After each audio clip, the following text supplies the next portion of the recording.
as you just know, you probably just watched my hashtag Requiem for Love 3D musical. So when I was asked, we actually have been planning this for a really long time now. Last year, 6 months before my last birthday that I had, I was told I could do a live that November 21st, in which I said, no, I'm so busy right now. I don't know how I'm going to fit that in. I have no ideas right now. Can we submit and then do one later? And they said, yeah, sure. We don't have to do it on that day. So I submitted and said, okay, let's mark this slot, and then maybe we'll do it like sometime in like the late spring, early summer. And hence that's when it was planned. That's when it was inception began. And I don't know if you guys know this about me, but I am usually not an ideas guy. I have some ideas. I'm not saying I don't have any good ideas or anything like that. But I was trying to come up with like the concept, like for what I wanted to do, because I decided, I was like, you know, I could just do a normal live, but I don't know. I was like, I don't really want to do a normal live. So I knew I wanted to do something different than a regular live, and I knew I had quite a bit of time to plan it. And then I gave them the concept.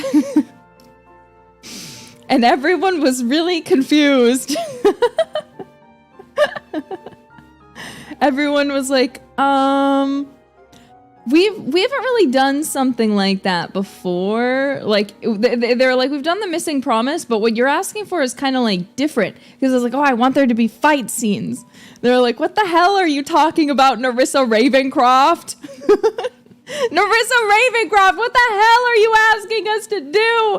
And they're like, okay, well, like, what do you want the set to be like? Do you want it to be like on the stage? And I was like, no, I want it to be like a movie set. So I want it to be like this kind of like a temple, like this decrepit temple, you know? And they're like, oh, okay, we can do that.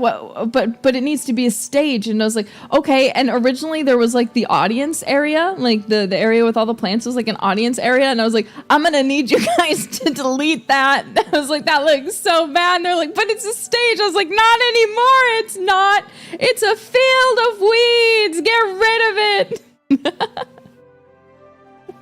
So, I want to apologize real quick to the 3D studio team and everyone at Holo. Thank you so much. You guys are amazing, for putting up with me. For putting up with my bullshit. I wrote the general plot. So I was like, okay, so I know I need to fight everyone, and everyone is going to have to die by my hand because they can't come back once they perform.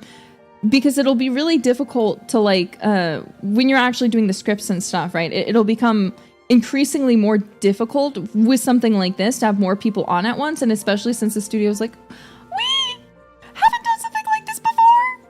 We don't know what you're asking us to do. I have some videos that they sent me, by the way, that are some behind the scenes of the animations that I'm going to show you. They're silly. They're silly, but I want to show you guys. They're really fucking funny. Okay, wait, let me show you one real quick. Let me put it on a loop. Okay, get ready for the first behind the scenes video.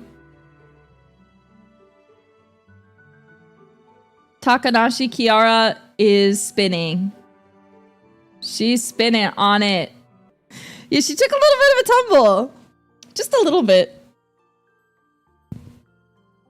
Just a very small tumble. She's fine. She's fine. I'm gonna send that to her after the fact, so don't worry.